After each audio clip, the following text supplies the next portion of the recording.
Estamos para SUTEC RTV con el secretario general del SUTEC Región Ayacucho, el profesor Artemio Arteaga Santiago, quien participa en la segunda convención nacional del SUTEC. Buen día, profesor Artemio. Desde la región Ayacucho, ¿cuál es la percepción sobre el panorama político en nuestro país? Bueno, debo agradecerte por el espacio que me permite, el sindicato muy informativo, y asimismo también hacer un saludo extensivo a todos los delegados de las 24 regiones de nuestro país que el día de hoy continuamos en esta segunda convención nacional de participación de los delegados para abordar el tema gremial de interés del magisterio en su conjunto. Con respecto a esta situación política, es lamentable señalarlo con mucha claridad que en estos últimos tiempos el señor Ollanta viene tomando una actitud cada vez más a la derecha. Ha renunciado y ha puesto en grave peligro el tema de la gran transformación en nuestro país, el tema de la revolución educativa que ha prometido y que ha sido uno de los ejes que el magisterio optó en su mayoría por darle un respaldo electoral. Lamentablemente, con estas últimas actitudes, como por ejemplo estar insistiendo en la criminalización de la protesta, donde ya en este corto periodo de gobierno tiene en su haber más de 5 muertos, por justas demandas del pueblo nacional que reclaman ser incluidos en una política de exclusión, un gobierno como Ollanta, en donde lamentablemente empieza a iniciar una cacería de brujas a dirigentes por el tan solo hecho de levantar su voz de protesta frente a la exclusión y la excesiva pobreza que se da en nuestro país, y lo que lamentablemente ha hecho en Cajamarca, militarizarlo, quitarle sus cuentas, que es un justo derecho de esta región de Cajamarca, con el único propósito de esta región en la cual el SUTEP de Ayacucho nos solidarizamos con la justa demanda del profesor, el colega Gregorio Santos, actual presidente del gobierno regional, en defender el agua, en defender el medio ambiente y evitar la contaminación frente a estas grandes empresas mineras como Yanacocha y entre otras que solamente han causado desnivel, exclusión, pobreza y una profunda y peligrosa contaminación que pone en riesgo a la humanidad en su conjunto. Es decir, lo que está haciendo Cajamarca es una actividad muy importante en defensa de ello, porque lo que se está poniendo en riesgo, reiteramos nosotros para Ayacucho, es que se ha puesto en riesgo la supervivencia humana. Entonces, lamentablemente esta política Ollanta obedece prácticamente que se está convirtiendo en un servil del sistema neoliberal capitalista que justamente los pueblos progresistas, el magisterio en su conjunto, lo ha venido rechazando. Profesor Artemio, ¿cómo se está organizando el SUTEC Región Ayacucho? Bueno, indudablemente nosotros estamos en un proceso de fortalecimiento de las bases, porque creemos que tenemos que recuperar ese liderazgo, ese protagonismo frente a un periodo de resistencia que todo el sindicato. No olvidemos que el gobierno del fujimorismo, el gobierno del aprismo, ha pretendido desaparecer el gremio del SUTEC, dividirlo por dentro del gremio del SUTEC, y en esta etapa de resistencia, muy a pesar de las normas que nos han sacado, draconianas por cierto, en reducir las licencias, por ejemplo, sindicales provinciales en las regiones, pero eso no ha permitido que el sindicato tenga debilidades. El sindicato sigue vigente, sigue latente, y hoy en esta convención lo grafica con mucha claridad la fuerza que tiene estos gremios sindicales. En todo caso, como en la región de Ayacucho, venimos pues indudablemente asumiendo trabajo de fortalecimiento. Este 26 de abril tenemos una convención provincial en la importante provincia de Sucre, de nuestra región de Ayacucho, y de igual forma se viene fortaleciendo el magisterio del BRAE, en donde ya hay una corriente de los maestros formar el famoso SUTEBRAE, teniendo en cuenta por la gran expansión de magisterio que se concentra en estos lugares y que muchas veces por la falta de desplazamiento los dirigentes no podemos tener contacto con ellos. Entonces el trabajo va en cuanto al fortalecimiento de la organización y por supuesto en la defensa legítima de sus derechos que los maestros han conquistado en histórica huelga nacional emprendida por el SUTEP. ¿De qué manera el sindicato significa también contribución a la solución de la crisis en la educación, profesor? Por supuesto. Mire, nosotros los gremios en todas las provincias, en la misma región, venimos asumiendo una desidia del gobierno central, por ejemplo, como es en cuanto a la calificación, la preparación de los maestros.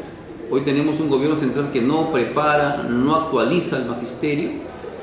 con la única intención de este paquete neoliberal de la derecha de tener maestros prácticamente a la vanguardia del liderazgo que debería de tener. Y esta desidia lo viene asumiendo el SUTEP en las diferentes provincias, distritos, que están emprendiendo jornadas pedagógicas de actualización, de innovación, con grandes sacrificios de su comité. Tenemos ahora ya muy cercano lo que ha aprobado el SUTEP provincial de Huancasanto, ¿no? Hacer eventos pedagógicos sindicales en cada uno de los distritos. Y esta es una manera para cualificar el trabajo pedagógico y asimismo fortalecer el tema gremial sindical. Y también, por supuesto, levantar las propuestas, ¿no? El SUTE regional de Ayacucho y en sus diferentes provincias está participando permanentemente en la construcción del diseño curricular regional. El año 2011 ha tenido una participación muy importante y este año 2012, que ya debe iniciarse en los próximos días, en la que también tendremos ese espacio de participación y demostramos en el campo de que no solamente tenemos cualidades para protestas, sino también para enarbolar una protesta de cómo queremos mejorar la educación de nuestro país. Y en ese terreno planteamos pues la recuperación de la jornada escolar completa, porque creemos que este gobierno fujimorista la recortó con el único propósito de precarizar más la educación. ¿Cuál es la posición que asume el sindicato en Ayacucho frente a la crítica del pueblo sobre la aparición del Movadef, profesor? Bueno, nosotros hemos señalado que Movadef en Ayacucho no es más que el movimiento sendero acuardista, los arrepentidos, que de una u otra manera se claudicaron con el con el fujimorismo y con Montesinos, y que ahora, o que hace tiempo, abandonaron los sindicatos de los diferentes sectores, porque entendían que el único camino de llegar al poder era la guerra popular. Hoy retornan para poder capturar a los gremios y poder viabilizar la conducción de ese sector a través de la política del Movadef. Un Movadef que indudablemente pone o exige la liberación, por ejemplo, de todos los asesinos de nuestro país. Caso muy particular, pide la libertad de Fujimori, Montesinos, de todos los militares que han ensangretado. Hace poco el carnicero de Ajomarca ha señalado, ha reconocido que ha asesinado a 29 personas en Ajomarca, en Vilcahuamán, entre niños jóvenes por órdenes superiores. Entonces nosotros como sindicato no vamos a permitir que aquellos que ensangrentaron los genocidas del país pues tengan libertad o se les pueda perdonar. En ese mismo nivel lo declaró Abimel Guzmán en la entrevista del siglo, acusándose de siendo responsable de la matanza que pasó en Cuenamarca. Entonces estas acciones indudablemente nosotros de plano las rechazamos, todo tipo de violencia, venga de donde venga, y como lo hemos señalado pues indudablemente de este gobierno o de esta política del sistema neoliberal, que es un terrorismo de Estado que le ha hecho muchísimo daño a nuestro país. En ese sentido, en Ayacucho hemos logrado nosotros, en Huamanga sobre todo, en Huamanga donde hemos tenido ciertas dificultades, hemos logrado pues que definitivamente el CONARE se identifique y reconozca como tal que son un CONARE Movadef, que no tiene otro interés de defender magisterio sino su interés político. Por ello nosotros rechazamos de plano, somos muy claros en señalar, por ejemplo, que el sindicato es un frente único, no lo podemos politizar. Por ejemplo, en una reunión que ellos han tenido, y aquí nosotros lo tenemos en un documento en la que el CONARE, por ejemplo, a través de una asamblea que ellos tienen, se pronuncian, respaldan al Movadef. Entonces nunca se ha visto que el sindicato respalde abiertamente a un movimiento, y mucho menos al movimiento del Movadef con tendencia pro sendero, el sendero acuerdista, por cierto, ¿no? Teniendo en cuenta que el sendero hoy fraccionado en dos con lo del proseguir. En todo caso, esto indudablemente los maestros lo venimos deslindando, esclareciendo, y empezamos a recuperar la institucionalidad de estos gremios del SUTEP en la medida que hay que sentar claro el deslinde, que el sindicato pues no puede ser capturado por ningún movimiento político, sino debe ser considerado como un frente único, como lo señalaba muy claramente José Carlos Mariátegui, y está para defender los legítimos derechos del magisterio en su conjunto. ¿Qué acciones también ha realizado la dirigencia regional en relación a la lucha por el reconocimiento y el pago de las bonificaciones por tiempo de servicios, los subsidios de luto y sepelio y la lucha por el pago de la bonificación por preparación de clases desde el SUTEP Ayacucho? Bueno, esta es una lucha emprendida por el Magisterio Nacional en su conjunto, frente a la postergación que hemos venido sufriendo los maestros a raíz del fujimorismo, que en el año 91 nos emite un decreto supremo 051 y se empieza a recortar estas bonificaciones que está contemplado en esta ley de profesorado, que es el pago íntegro de esta bonificación de culto y sepelio, de preparación de clases, entre otros. Por ello, este sentimiento nacional a través de la directiva del SUTEP se viene emprendiendo también en las regiones esta defensa legítima que se tiene que hacer al magisterio. En Ayacucho hemos logrado nosotros dos resoluciones regionales, la 001 y la 002, en la que el gobierno regional reconoce estos legítimos derechos que debe ser contemplado de acuerdo como lo señala la ley de profesorado. Entonces, a raíz de esto, lamentablemente, en el tema de lo que significa preparación de clases, no se viene cumpliendo. Las UGELes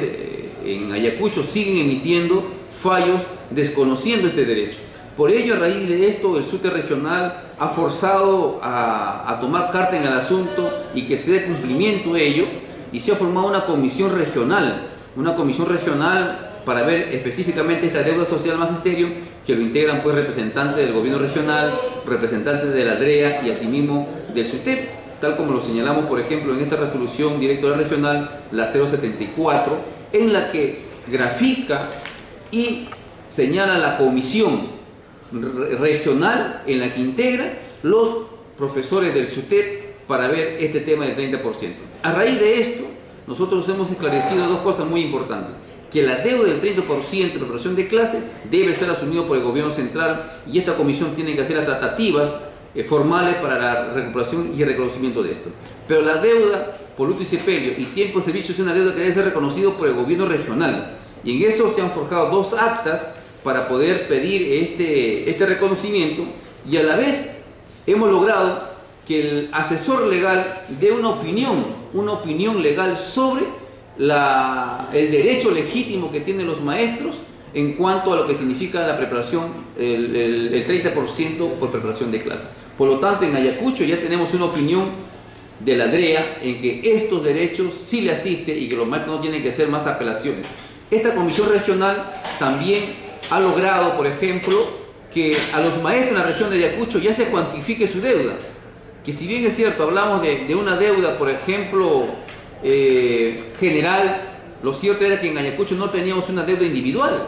y es por eso que ya a través de esta comisión regional se ha logrado que cada UGEL reporte las deudas de maestro por maestro para tener un informe técnico y sobre esa base poder exigir al Ministerio de Economía y Finanzas, al Ministerio de Educación y también al Tribunal Constitucional a través de servir para el reconocimiento y el pago oportuno de estos legítimos derechos. Por ejemplo, aquí nosotros tenemos que en Ayacucho solamente en el 2011 se está debiendo a los maestros 41.343 nuevos soles, solamente lo que corresponde al año 2011. Y si esto lo multiplicamos de acuerdo al nombramiento que han tenido los maestros, la deuda es muy fuerte, y es por eso que el acuerdo que hemos tenido en esta comisión es que se empieza a pagar la continua. Este derecho de la continua del pago debe darse para poder de una u otra manera hacer respetar estos derechos, y luego el devengado también hacer una lucha frontal, indudablemente, para poder que se reconozcan estos derechos que están postergados por los gobiernos neoliberales. Profesor Artemio, ¿qué opinión también le merece la propuesta de la nueva ley del profesor planteada por el SUTEP? Más allá de lo que ha planteado el SUTEP, es una propuesta, es un sentimiento de los maestros a nivel nacional que exigimos la unificación del Magisterio Nacional, que hoy lamentablemente se encuentran fraccionados en dos leyes. Tenemos hoy dos regímenes laborales, dos regímenes remunerativos, hay dos regímenes de jornada laboral, es decir, no podemos seguir concibiendo una división interna, y por eso que el Magisterio Nacional, y que muy bien ha sido recogido por la comisión del CEN-SUTEP en impulsar una propuesta de una nueva ley del profesorado en donde unifique al magisterio. Y en ese terreno nosotros venimos haciendo aportes sobre el tema. Por ejemplo, para Ayacucho no estamos nosotros de acuerdo con la ley de profesorado en uno de sus articulados cuando señala que los maestros tienen derecho a la licencia sin goce de remuneración, pero a la vez también le prohíbe que ese maestro que tiene licencia sin goce de remuneración, le prohíbe a que pueda trabajar en otros sectores. Y en estos momentos están apareciendo muchos programas educativos. Por ejemplo, ha aparecido el último Marca Perú. Tenemos el tema del FOCAP, tenemos el programa de vida, el programa PIR, el programa EPER, entre otros, donde que por su propia coyuntura y características tiene mejores sueldos. Entonces, ¿qué pasa? Hay unos maestros que no están satisfechos con su sueldo que ganan, piden licencia y quieren trabajar en estos sectores. O otros maestros quieren tener mayor aspiraciones, quieren hacer más carrera, pero la ley de profesorado le impide. Y es por eso que nosotros hemos tenido un problema muy fuerte en la provincia de Sucre, donde un compañero que había pedido licencia sin goce de remuneración y ha trabajado en estos programas, lo han cesado, porque legalmente la ley del profesorado prohíbe estos tipos de licencia para que sean utilizados en otro trabajo. Entonces creemos nosotros que en ese año 90, cuando se forjó la ley de profesorado, fue otro tiempo, otra coyuntura. Ahí necesitamos profesores. Por lo tanto, en ese momento se acordó y se aprobó de que profesor nombrado se nombraba automáticamente. Profesor que se nombraba no podía salir a trabajar a otro centro, porque había escasez de maestros. Se explica por eso de que inclusive en esos gobiernos se nombraban a señores que tenían secundaria completa nada más. Pero en esta realidad del 2012 tenemos un ejército de más de 200.000 profesores que están con título en mano y que no tienen trabajo. Entonces la coyuntura es diferente y no se le puede presionar con ese artículo de la ley de profesorado a que solamente deben estar en educación nombrados y no pueden trabajar en otros temas, porque eso está generando que profesores estén trabajando y tienen una serie de procesos administrativos, en la cual nos parece que esto no es dable de acuerdo a esta coyuntura. Entonces esto se viene recogiendo en el tema de los contratados, por ejemplo. Planteamos que los contratados no están ni siquiera contemplados en la ley de profesorado, ni tampoco están contemplados en la ley de la carrera pública magisterial. Le están pagando su remuneración con un decreto supremo de la 104, en donde le recortan sus derechos. Planteamos que los maestros que están en condición de contratados deben estar ya también enmarcados en la ley, para que se les reconozca su legítimo derecho. Entonces creemos que estos aportes que ha planteado usted es muy importante, se tiene que seguir discutiendo más en base, se tiene que seguir discutiendo con personalidades para que esto sea una contribución, indudablemente, de los maestros hacia la educación. Pero también es muy cierto, la historia lo ha señalado, la ley, la 24029 que se aprobó en el año 84, no fue un regalo de los gobiernos de turno, sino fue una lucha de la huelga nacional de hambre que se hizo en ese año. No olvidemos también nosotros que la ley de profesorado del 90, que hoy la defendemos, se aprobó también, no como un regalo de los neoliberales, sino se aprobó con una jornada nacional de lucha. Y estamos seguros y convencidos que este Congreso, que hoy lamentablemente se encuentra en el Parlamento, en su gran mayoría representa intereses de la derecha. Y cuando presentemos esta propuesta de ley, donde se hace respetar la estabilidad laboral, se hace respetar los derechos, seguramente que también muchos se van a negar o no van a querer aprobarlo. Y por eso tenemos que empezar a preparar las bases, a apelar lo que es característico en usted, es a las grandes jornadas de lucha de masa, y que indudablemente deberíamos de prepararnos a esta jornada nacional, de una huelga nacional, para poder, en todo caso, de aprobar nuestras leyes, de aprobar nuestros reglamentos en función a los intereses del Magisterio Nacional. ¿Y qué actividades sindicales tiene programada la dirigencia en la región Ayacucho, profesor? Bueno, nosotros estamos trabajando en lo que significa la renovación de los SUTES provinciales, la bajada de base y el fortalecimiento. En estos momentos, por ejemplo, estamos también participando en cuanto a lo que significa la evaluación a los directores. En Ayacucho hemos logrado nosotros que el gobierno regional convoque un concurso de nombramiento de directores de UGELes, de las cuales 4 UGELes, 4 provincias ganaron esta estabilidad de directores que son por 3 años, pero como la propia norma dice que si bien es cierto están nombrados por 3 años, pero también cada 6 meses o al año se les evalúa, y es lo que se va a hacer. Ya tenemos nosotros el oficio, la 103, en donde el director regional de educación de Ayacucho nos invita formalmente al SUTE regional a participar oficialmente como en la condición de veedores en el proceso de la evaluación de los directores señalados. Y nosotros tenemos ya denuncias muy serias de maestros de base sobre algunas actitudes totalmente negativas, como el caso del UGEL de Huamanga, como el caso del UGEL de Cangallo, por ejemplo, ¿no? Y que indudablemente estaremos haciendo extensivo ello para que, como dice la norma, su destitución o en todo caso su ratificación en función a la productividad que han hecho los directores en esta ciudad. Entonces estamos en estos trabajos también de fiscalización, de coadyuvar en la moralización y a la vez también en seguir fortaleciendo las bases de las 11 provincias que tiene nuestra región de Ayacucho. Finalmente, su invocación y llamamiento al magisterio ayacuchano y a todo el país, profesor. A seguir defendiendo la institucionalidad de usted, a seguir defendiendo la organización del sindicato y a no permitir que voces corrosivas pretendan dividir o confundir y debilitar a nuestros gremios. Al magisterio, a seguir compenetrando, articulando nuestro trabajo, no solamente con los estudiantes, sino sobre todo a recuperar a nuestros aliados históricos que son nuestros padres de familia, que con ellos hemos hecho grandes jornadas de lucha y queremos que en estos trabajos y en esta lucha que se nos viene, tenemos que tenerlos de lado a los padres de familia, y para eso necesitamos también esforzarnos nosotros los maestros, nuestra preparación, nuestro trabajo directamente con nuestros padres de familia. Agradecerte por la entrevista y muchísimas gracias. ¿Listo?